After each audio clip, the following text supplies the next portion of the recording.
So good morning, everyone, and welcome to the launch of the COPE Galway Annual Report for 2021.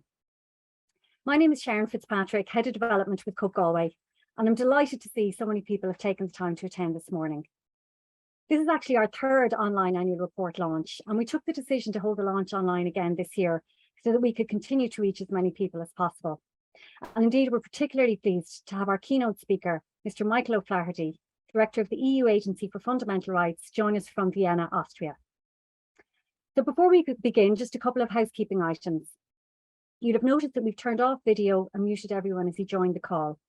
Please keep your video off and your microphone on mute. And if you're having any difficulty hearing the speakers, let us know using the chat box. If you tweet, be sure to let people know that you're attending by using the hashtag COPE Galway Annual Report. And the link to our annual report will be on screen at the end of the session. And from here, you can view and download the full report and also browse our dedicated annual report website. We welcome your feedback, so please do get in touch with us after the launch with any comments that you might have. And again, contact details will also be on screen at the end of the session. So we've got a really busy schedule for the next hour. First, we will hear from COPE Galway's Chairman, Pádraig Timon, and our CEO, Michael Smith. We'll have a brief presentation from a representative of each of our homeless, domestic abuse and senior support services. We will then hear from our keynote speaker, Mr Michael O Flaherty, and we will finish by 11 o'clock with some closing remarks from our CEO. So thank you again for joining us. I'd like to introduce you now to Pádraig Timon, Chairman of COPE Galway. Good morning. Thank you, Sharon. Good morning to everybody. And you're all very welcome to join us for the online launch of our COPE Galway Annual Report 2021. In particular, I'd like to welcome Michael O Flaherty, Director of the EU Agency for Fundamental Rights. We're very grateful, Michael, that you've taken the time to join us from your busy schedule, and we look forward to hearing from you shortly. COPE Galway's annual report is our opportunity to outline the wide range of work we do and the impact of the work we do on behalf of Galway community. It also affords us opportunity to highlight important issues that we believe need to be addressed.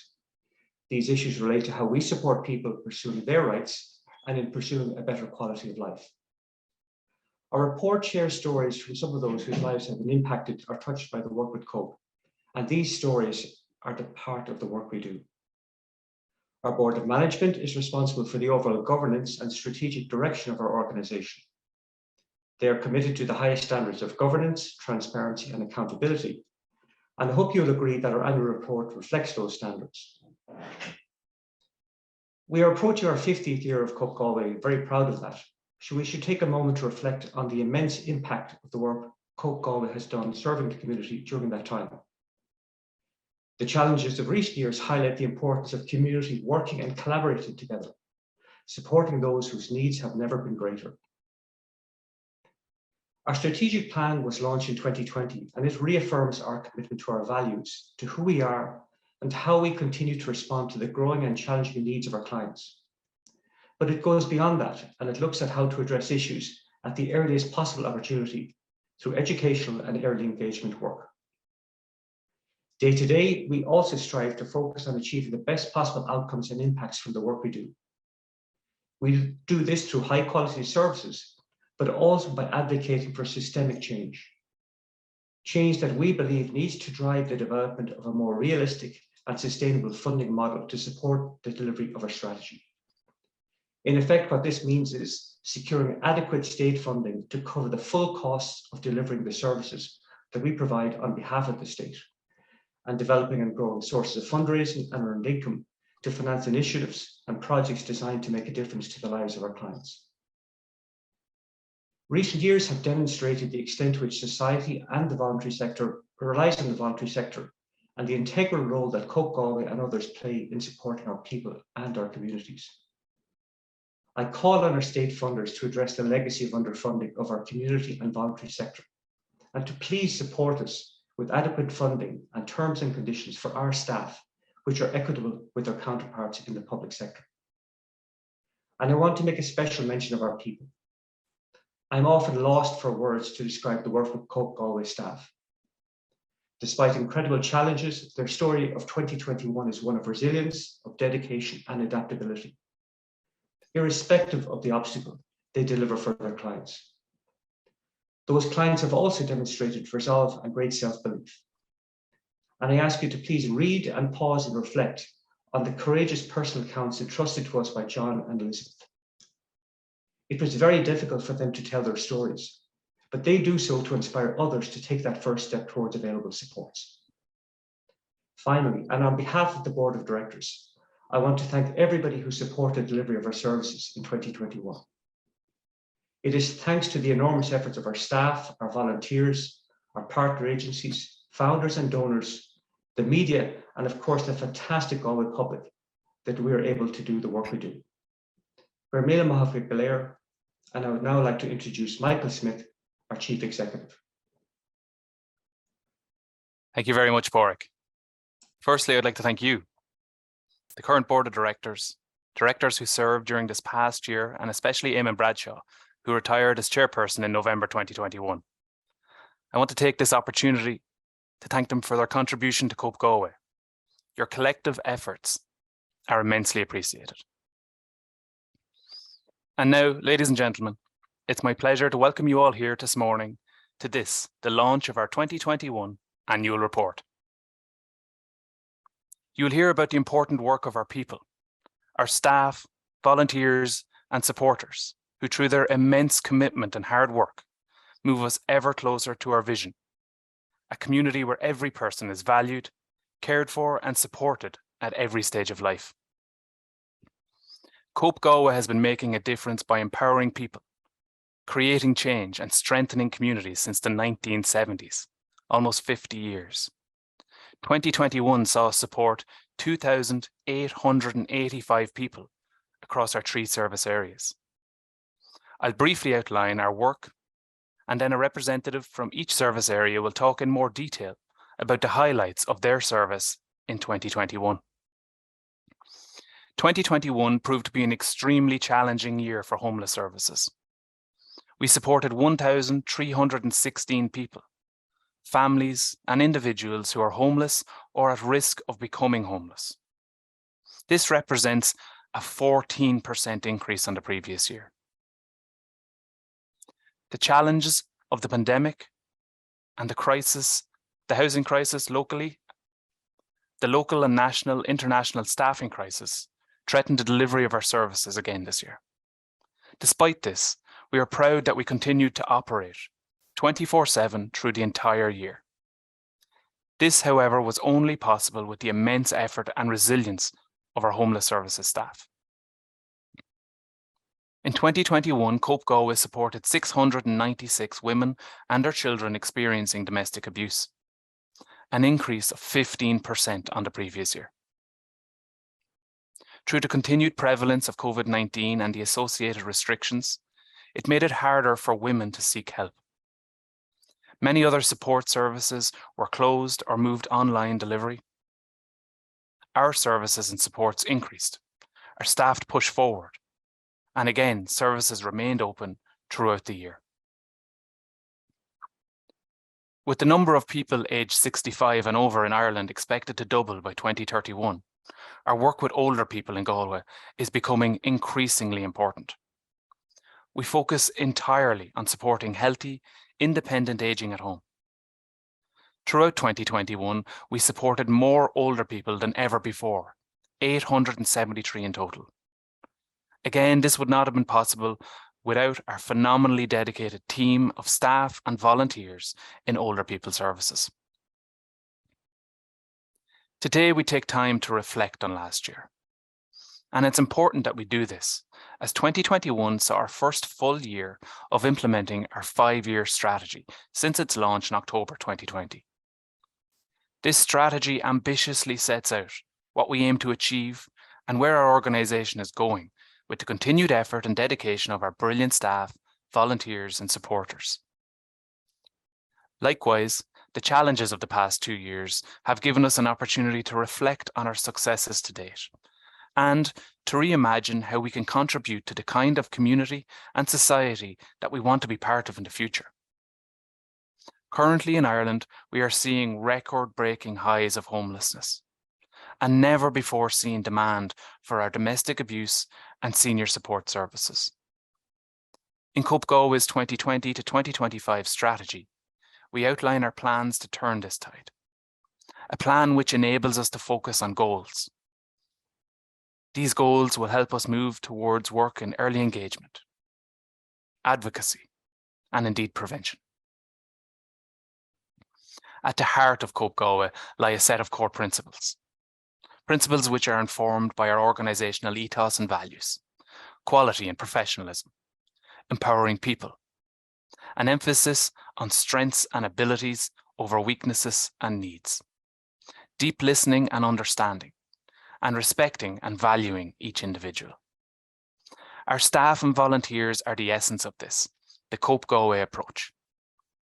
The annual report highlights accounts from staff and volunteers about how their person-centred approach recognises that each individual has attributes and strengths of their own that can make a positive difference in their own lives. These stories are characterised by resilience, empowerment, and a sense of hope. I would like to thank all staff and volunteers who have contributed to this year's annual report.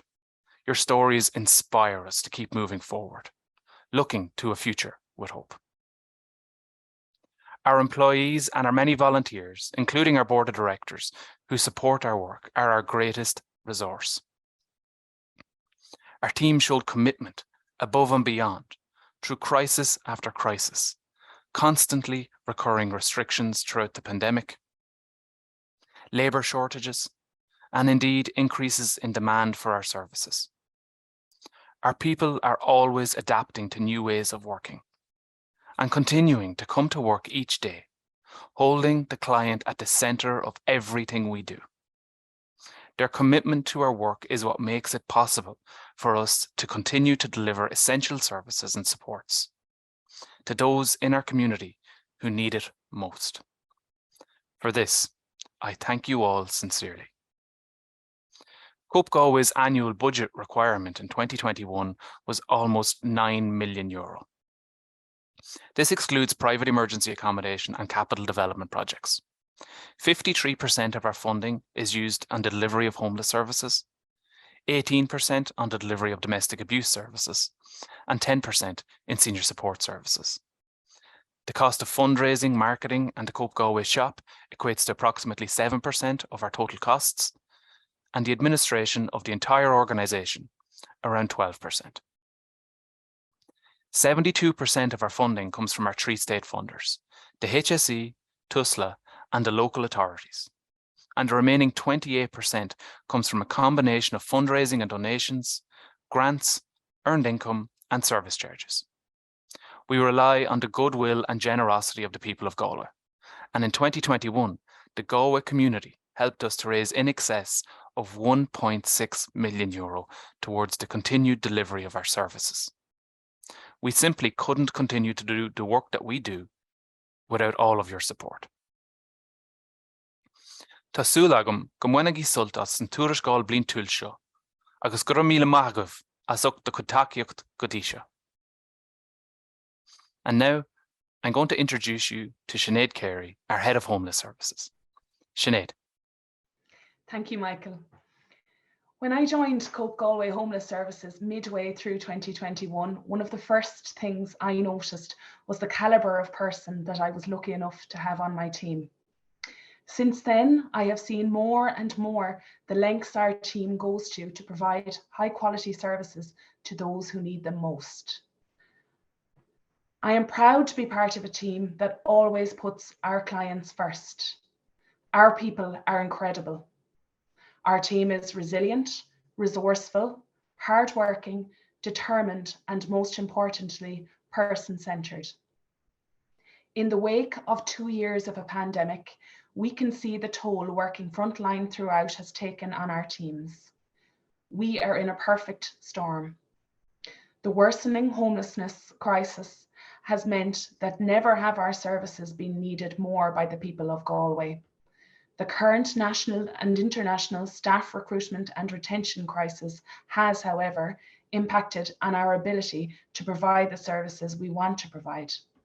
Despite this, our team has persevered and has continued to make a valuable contribution to the community and a meaningful difference to the people of Galway.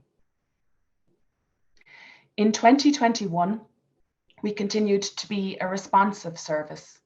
Despite constant staff shortages, we increased our service provision and supported 1,316 people, a 14% increase on 2020.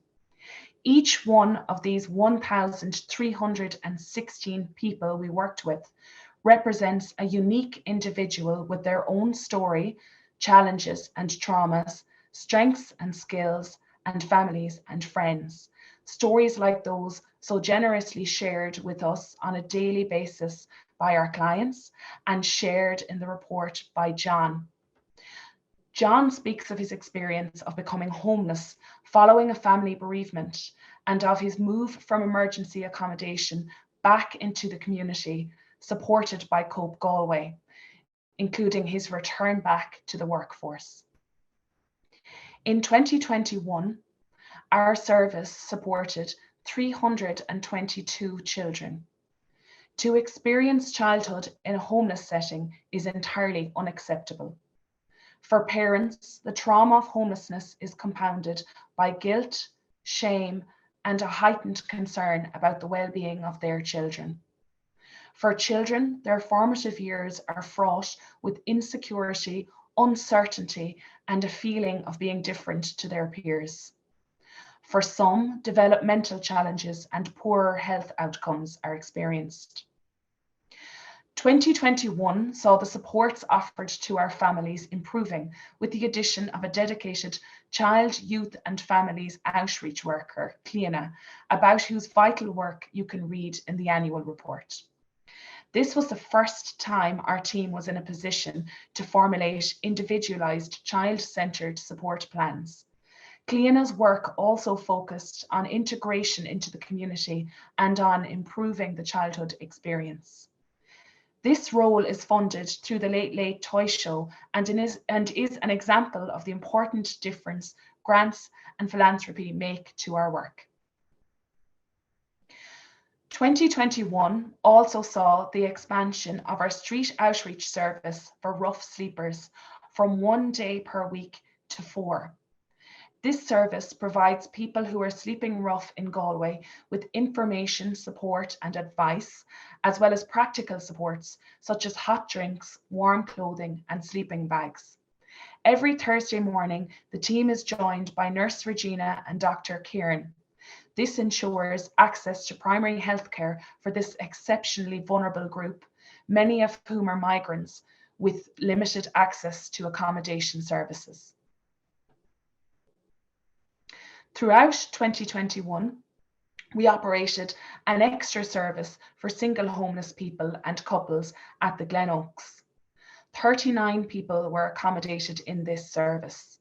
Here, we adopted a new approach to the provision of cold weather services, a trauma-informed approach that was hugely successful. The annual report includes a piece by Veronica, who managed the service. She outlines how the service operated. Emerging from the crisis of the pandemic across the homeless services, our teams began to reflect on how we provide our services and to refocus on models of care and best practice. Work commenced in 2021 on facilitating workshops where our team explored individual and organisational values and culture.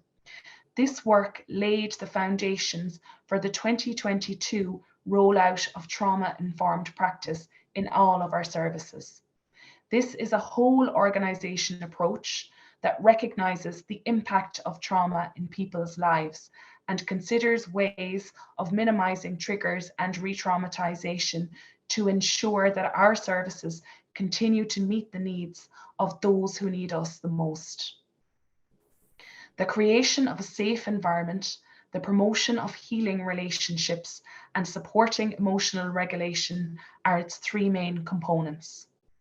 Looking to the future, trauma-informed practice will be implemented fully over the next 3 years and embedded into the way we work with our clients and with one another. Another future goal is the rollout of a peer mental health programme for women experiencing homelessness. Developing these ambitious projects will enable us to be the best homeless service we can possibly be, But these, and even more importantly, remaining a responsive service that can meet our client needs, are entirely contingent on our people. Quite simply, we need good people and enough pairs of hands to meet the growing need for homeless services in Galway. Without this, our services are at risk. Thank you to all our staff, volunteers, funders and supporters, and above all, to the incredible men, women and children to whom we hope to continue to provide services to in 2022, 2023 and beyond. And now I'll introduce you to Ciara Tyrrell with our domestic abuse service. Thank you, Sinead. Hello, my name is Ciara Tyrrell and I coordinate Soliso, the Children and Young People Service at COPE Galway's Domestic Abuse Service.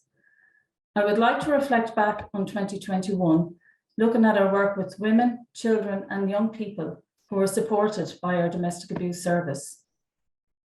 2021 saw a further uplift in demand for our service. We worked with almost 700 women and their children in a range of ways. As is the international trend, about 16% of women using our service stayed in the refuge at Moella House. All others were seen as outreach clients, meaning they received all the support they needed, but a stay in refuge was not required. This support is available throughout the city and county in safe, discreet locations. Our work with children really took off in 2021 with our Soliso Children and Young People Service expanding its work into all corners of Galway. Our training and development team found new ways to build on training initiatives to increase awareness around domestic abuse throughout Galway city and county. Domestic abuse knows no bounds. Women from every corner of society can and are experiencing this abuse in all its varying forms. As a domestic abuse service, we are acutely aware that women who live rurally, like Elizabeth, whose story you will read in our annual report, can face certain challenges that a woman in a town or city may not. Abuse can be easier to hide in rural areas, as women are often more isolated, living some distance from neighbours, possibly not engaging with others on a regular basis. Fear and shame are often mentioned to us, that their partner might be well known and liked in the community. This can silence victims. It is important to note the abuser has consciously created this persona. This is part of domestic abuse, grooming communities to create alibis for themselves. It feeds into the narrative, you will never be believed.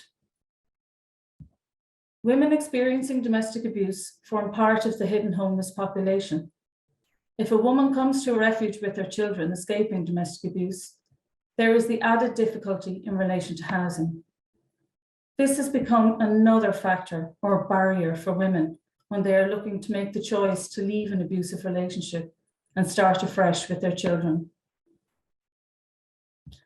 Because of the housing crisis, there is little or no move-on accommodation in relation to private rented housing, and these women are also competing with the already rising homeless population. In effect, domestic abuse is pushing more families into homelessness or back to the abusive relationship. Women are forced to reside with toxic partners in toxic situations because of a lack of houses to rent. Women may fall into poverty, and living on one income can be challenging. The higher rate of private rented accommodation may be beyond the reach of a single parent who finds themselves competing with professional workers for accommodation. She may be contending with an abusive partner who may not be paying regular maintenance or paying maintenance at all. In 2021, 72 children and young people were supported by the Soliso team in an outreach capacity. These children were separate from the 124 admissions for children that were guests at Moella House.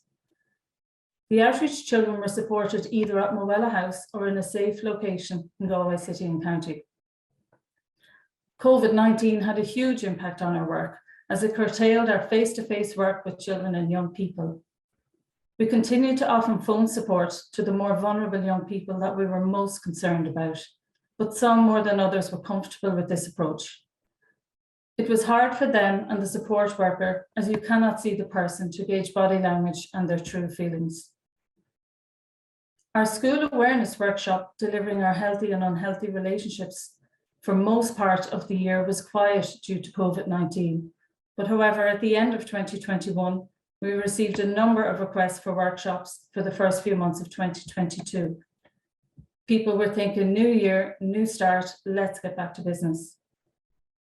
Despite the uncertainty, some young people who were supported through their one-to-one work had voiced the want and the need to meet with other young people who had been through similar situations. This was a movement that was driven by young people and facilitated by Solasog staff. As restrictions started to ease and we could have groups again, a small number of young people came to our youth space to meet. They developed a charter for the group and themes that they would like to look at as a group when they got together. They started to shape both the physical space to their needs, and emotionally they were shaping the direction of the service to support for the young people that will come after them. This is a very welcomed addition to the service, and Solasog will continue to be guided by the children and young people that use its service. In September 2021, Moala House secured an Irish Council for Social Housing Award. Winning this award recognised the commitment of our community to the safety of our women and children. 2021 also saw us mark the first anniversary in our new home at Moala House. Made possible through the hard work and kind hearts of our supporters throughout Galway, this building offers comfort, peace and safety, an oasis of calm where women can begin to find another way to live their lives. I would now like to introduce you to Noelle Jennings from our Senior Support Services. Thank you. Thank you, Ciara. Our work in COPE Galway's Senior Support Service is focused on supporting healthy, independent ageing at home. We do this in three main areas: our meal service, our community support work, and through promoting positive ageing. Our team reaches out to older members of our community, offering nutritious meals, social supports, activities, one-to-one assistance, advocacy, and more. In 2021, we supported 873 older people in our community. We produced and delivered 69,730 meals to 757 individuals. 2,798 people were supported through our feed programme, and we distributed Christmas food hampers to over 400 older people. Throughout our annual report, you will read stories and testimonials that illustrate the impact of our work in our Meals for Health social enterprise and our community supports. Our annual report describes how 2021 felt like a roller coaster, a year of hope punctuated by challenges, frustrations, and pockets of joy and celebration. It began with great optimism over the rollout of the COVID vaccine programme late in 2020, with the hope that long periods of isolation could finally be assigned to history. However, as waves of the pandemic surged through 2021, so too did associated fears, anxieties, and frustrations. But despite this, we continued to provide meals every day of the year and to provide opportunities for older people to come together. Our community support team reached out to many people locally who were feeling particularly isolated or lonely, and we expanded our befriending options to offer company and a friendly face. As we look back in 2021 and plan for our year ahead, it is with a certain amount of anxiety for those we work with. We hear about the daily struggles to make ends meet, ends that were already stretched. Older people are worried about the winter that lies ahead and about how they will manage to feed themselves, pay their bills, and heat their homes. The devastating impact of energy cost increases are already evident, with people telling us about having to choose between heat and food, a choice that no older person should have to make. We hear stories about people retreating to one room in their home to save money on heating and the impact of this stress on their well-being. Our services will continue to support and assist people through these challenges being felt so sharply by the older generation. Up to 2021, our work locally in Merview was based in our Sonis drop-in centre. However, social distancing needs meant that the small space there became unsuitable for many of our usual activities. Thanks to the local parish, another building became available in the heart of Merview, which we refer to as the bungalow. We now use the building as a space for the community to come together for coffee mornings, our lunch club, yoga, art classes, and music. We're extremely grateful to those who supported us in different ways to develop this valuable community facility through funding, information, feedback, and through help with painting, lifting, and carrying. Our befriending programme continued to respond to increased loneliness amongst older people who had felt frightened into isolation during and following on from COVID restrictions. This weighed particularly hard on those who live alone. The impact of these restrictions were felt so strongly by older people who were prevented from seeing their families, grandchildren, and friends. These changes to everyday activities, social interactions, and physical activity had a devastating effect. Being isolated can be so challenging for our mental well-being. But the resilience of the older community shone through, and most people quickly welcomed the return to visits from their befriending volunteers and the weekly catch-up with friends in their groups and activities.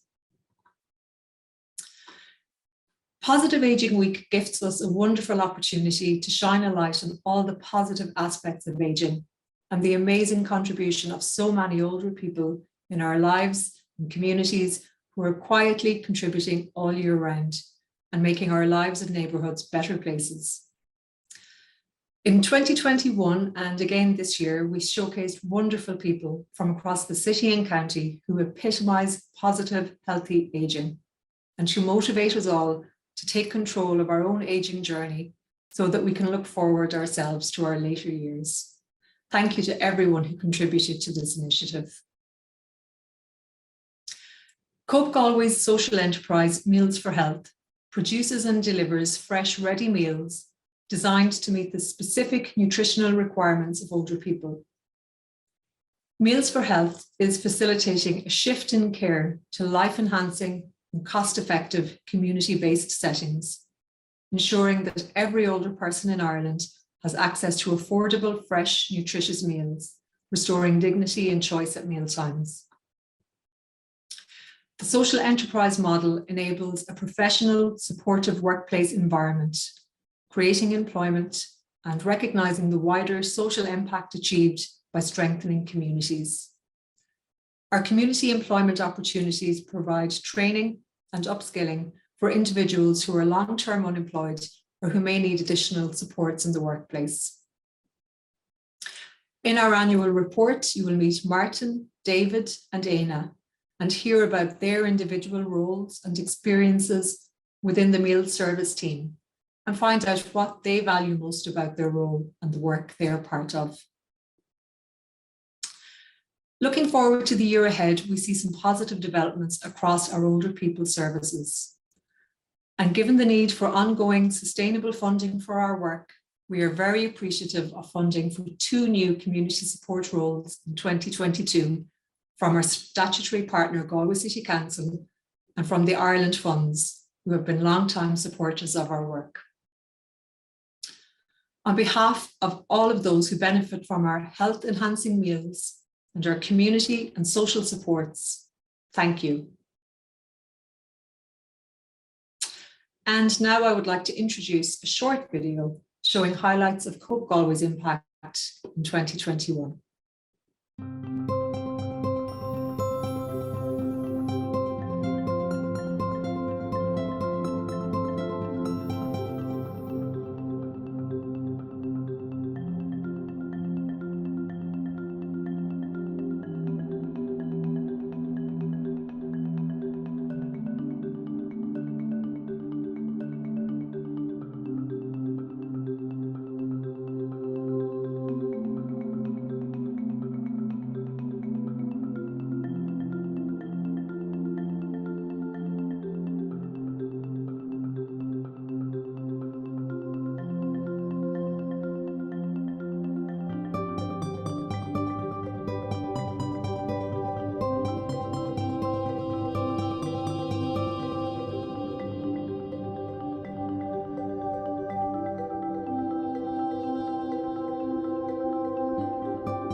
Meals for Health prepares and delivers fresh, ready-to-eat meals to support older people to live well, to eat well, and to age well at home in their own communities.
This is the COPE shop here in Galway. We teamed up with them a little bit for the toy show appeal, and just wanted to call by and say hello to the staff and see how it's all going inside. They've got great stock, so if you're in Galway and you want stuff, come here and support a really, really good cause.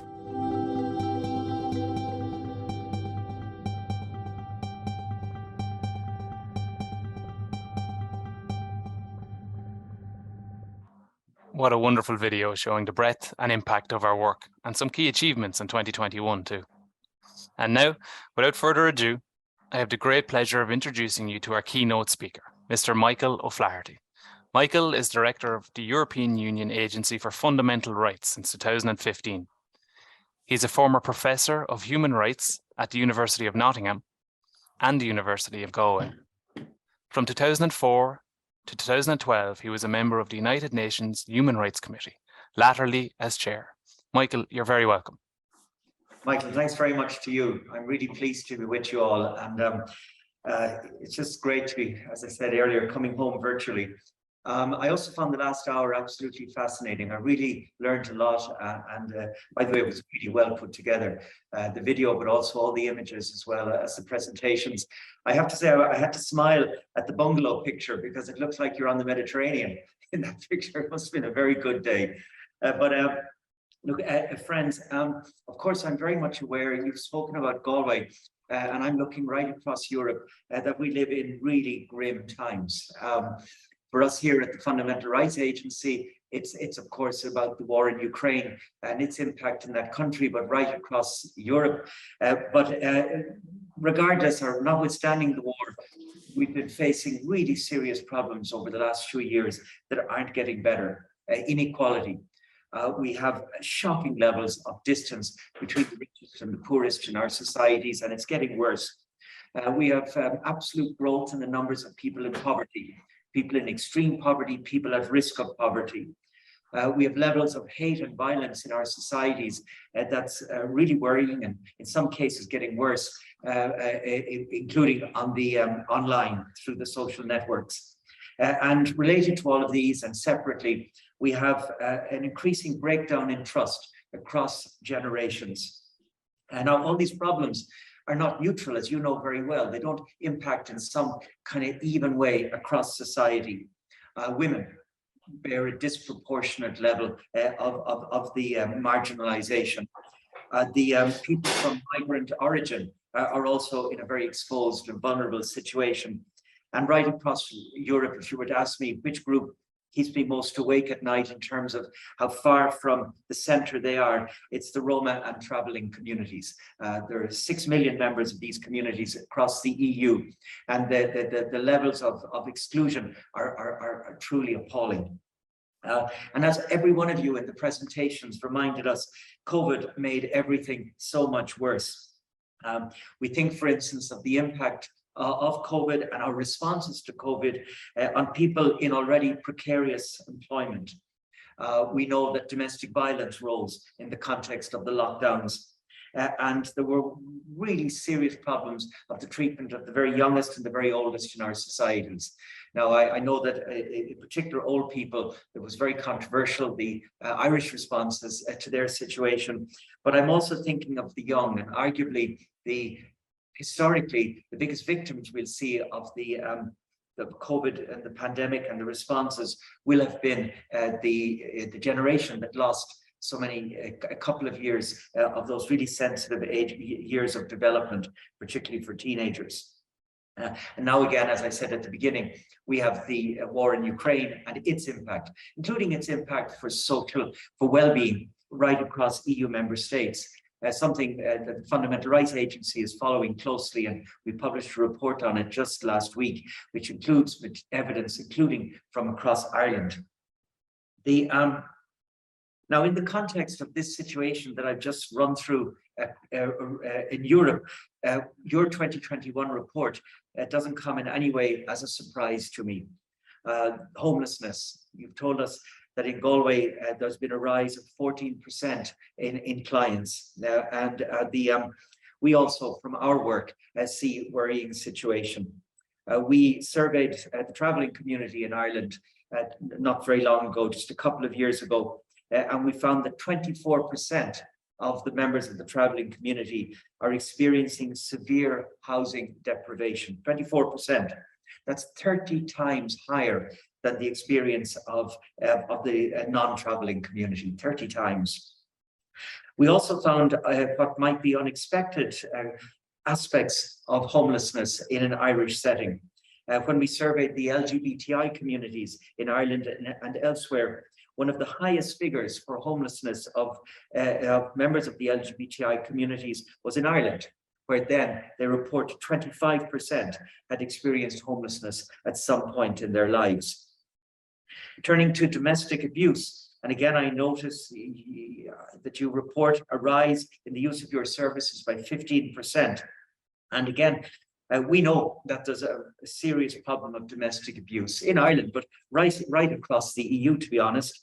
And in Ireland, when we last surveyed the community, we found that 26% of Irish women have experienced some form of physical or sexual abuse. And by the way, the reported figures of abuse don't even touch on the reality. We know from repeated survey work that only 20% of cases of domestic abuse are ever reported. And of those, only 14% of that 20% go to the guards or go to the police in general. That's a European figure. And then moving to the third area that you're focusing on, working with older people. Again, here in our own engagement in this area, we're hearing the same things that you're reporting in your report and this morning. Old people feeling overlooked, disregarded, and very rarely consulted on important decisions that impact for their well-being. Another aspect of the situation of older people in our societies that's preoccupying me at the moment is the extent to which the digitalization of services is making them increasingly hard to access for many older people. They're experiencing what we're calling the digital divide. And so what can we do in response to situations like these? Well, it has to be said that the role of the voluntary sector of civil society is absolutely crucial. It's crucial for service delivery and for advocacy. And it's in this context that I want to express the deepest appreciation to COPE Galway. The 2021 report demonstrates impressive results. I have to also acknowledge your very clear strategy and your choice of focus areas, your very tight focus of what you do. And I do that because I'm running an organization myself, and I know how incredibly difficult it is to make choices.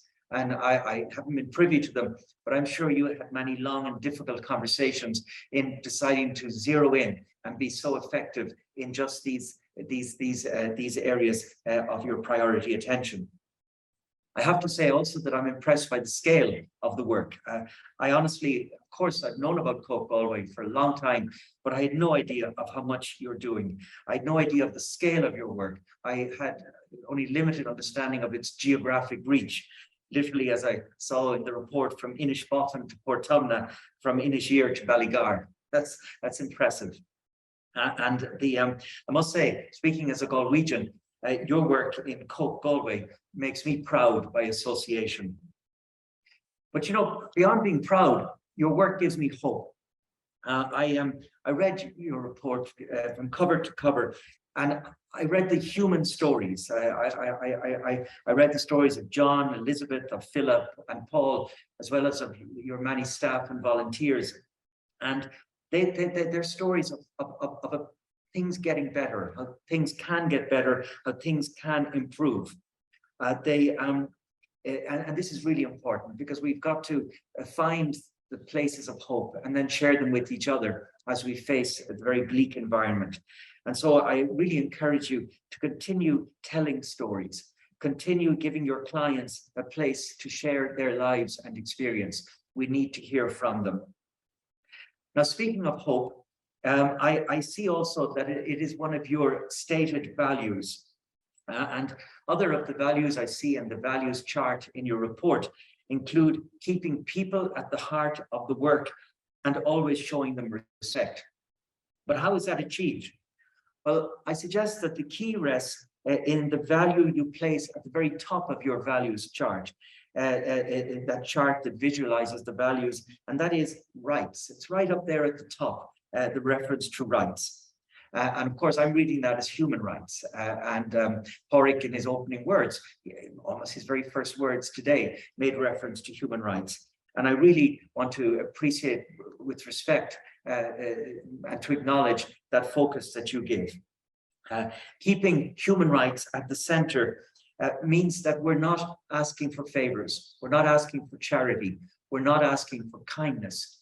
We're insisting that the human rights of the people that you serve are honored and respected by the state. And when we talk about human rights, far too often we think about just about things like privacy and free speech, the right of a fair trial. They're all very important, but human rights is also about a roof over your head, access to basic social welfare, access to a decent chance to get a job, protection from violence, and all of the things that you focus on. But we here in Europe often overlook that dimension of human rights. We need to get that right. And one of the ways we can do that is by framing our claims, our demands, as human rights demands, by referencing in our claims the binding instruments that create the duty on our governments, instruments like the European Union Charter of Fundamental Rights or the European Social Charter. They're just two of a long list. And what happens then beyond making them legal demands when we put human rights at the heart of our work and our demands? Well, it also helps us prioritize which issue one over the other. I spoke about the way you've done that so effectively, but in my mind these days is actually how homelessness has to be at the top of almost any list, because it's a sine qua non for just about everything else. If we don't have a roof over our heads, there's no chance of schooling, there's no chance of holding down a job, there's no chance of all of those things that we need to have decent lives. And I think a human rights approach brings that right up to the front, makes it all the more visible. The other thing that a human rights approach does, and you do it, but it comes automatically with the human rights approach, is that it keeps the clients at the very center. It's no longer about working for people, it's working with people. And you demonstrate that so effectively in the report that that's clearly what you do. But again, it's a lesson that we never need to stop repeating in our societies, where so much is done for and not enough with people on the edges of our communities. Now, if I may say a word in general on the voluntary sector, on civil society in Europe, we find that it's often overlooked, it's often undervalued. Yes, there was a brief moment during COVID when everybody got it, that the voluntary sector is the essential sector, but that's also easily forgotten. And this is something we all have to push back against and resist. This year, the voluntary sector, human rights organizations, won the Nobel Peace Prize. And you might think, well, that's an acknowledgement that we really understand why they're so important. But in a way, sadly, it was the abuse of them and the neglect of them that triggered the winning of the prize. It was the banning of organizations in Russia and in Belarus. And it was the extraordinary pressure on groups in Ukraine that led to the groups in those 3 countries winning the prize. And we find then right across the European Union that the voluntary sector is under pressure. You've quite rightly spoken to the financial pressures you face. And by the way, I have to say, I don't know how you can do what you do on the budget that you have. So really, deepest of respect. But you're not alone. Financial pressures of one kind or another can be found in every EU member state. We also find some other issues, and maybe not so relevant in an Irish setting, but you're a better judge of that than me. But another issue is regulation. Excessive regulation, inappropriate regulation is holding back civil society groups in many European countries. Third, groups that do advocacy, just as you do advocacy, complain in many places that they don't get the access they need to do their work, and that they don't get the feedback on whether their advocacy has had any impact.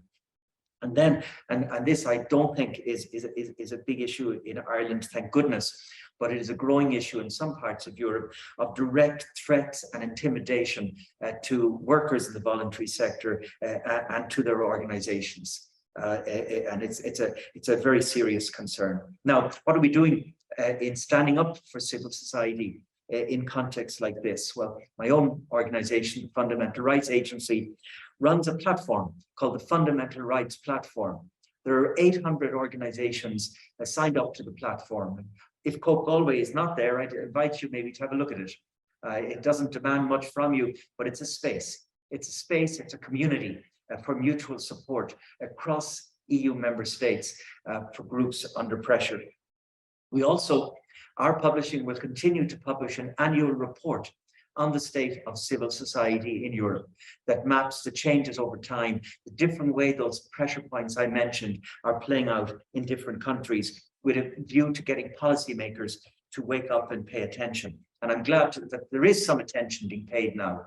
The European Commission will publish a report this year on the pressures on civil society across the EU, and new funding lines are opening up to promote values inside the EU. These are funding lines deliberately designed to be accessed by the voluntary sector. So there are some signs of waking up, but we have to stay very vigilant. But let me wrap up my words by coming back to human rights. And next year will mark the 75th anniversary of the adoption of the most important document of them all, the Universal Declaration of Human Rights. The declaration was adopted in 1948 in the United Nations on the basis of a worldwide consultation intended as a visualization, a roadmap of what we need to do to honor human well-being and human thriving. And I think that as we do all the stock taking we have to do next year, as we figure out a way forward, as we must do next year, we need to look at organizations like COPE Galway and see how already you're doing it. You're bringing to life the opening words of the Universal Declaration of Human Rights, achieving a world where everybody is free and equal in dignity and in rights. And I want to thank you for that work, and I want to thank you for inviting me to join you today. Thank you very much, Michael. Really appreciate your time coming to join us here today. It's great to hear such insights from a global thought leader on human rights, specifically on some of our local issues here in Galway. Thank you for taking the time to read our report, and we really, really appreciate your time. Now, as we come to the conclusion of our annual report launch, I would like to say some words of thanks. Thank you to all who joined us here today. Thank you to our clients and the people who have bravely shared their stories for their inclusion in our annual report. Thank you to all who are part of delivering COPE Galway's strategy, especially our staff, our volunteers, and our board of directors. Thanks to all our local partners, community, voluntary, and statutory. Thanks to our marketing and communications team, especially Colette and Aidan, for producing our annual report. with the help of all who contributed, of course, and to Sharon and all her team for delivering this online launch. Thanks to everyone who contributes to our work in so many ways. Go raibh míle maith agaibh go léir, agus slán go fóill.